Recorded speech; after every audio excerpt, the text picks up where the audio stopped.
And as people are in line, walking by the coffin to, lay their last sight upon Reverend Hines, a murmur starts spreading in the church during the service that something doesn't look right.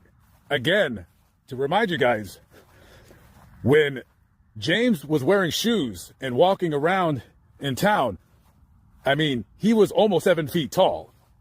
He was 6'7", bare feet. Actually, me doing my vlog, I ran into somebody who knew him, and he said this guy was a giant. He was huge. And people are looking at the open coffin, and they're saying, like, this doesn't look right because his torso is long, and he's a big guy, but the bottom part, which is closed, it looks short. It just doesn't look right.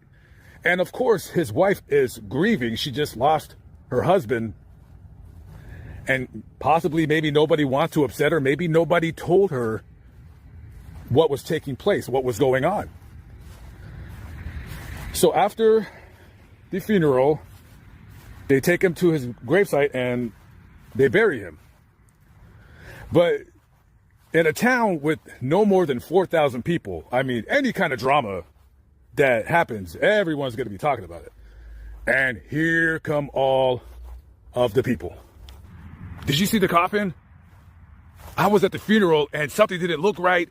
The coffin looked too short, and the open part of the casket, it was long, but then the bottom part where his legs were, it looked short. And then you just start hearing people say, like, if I didn't know any better, I would have said they cut his legs off. And again, nobody knows what the people at the Cave Funeral Home did. And rumors keep going on and on and on and on and on. Finally, she goes back to the Cave Funeral Home and she says, something's not right. The coffin looked weird.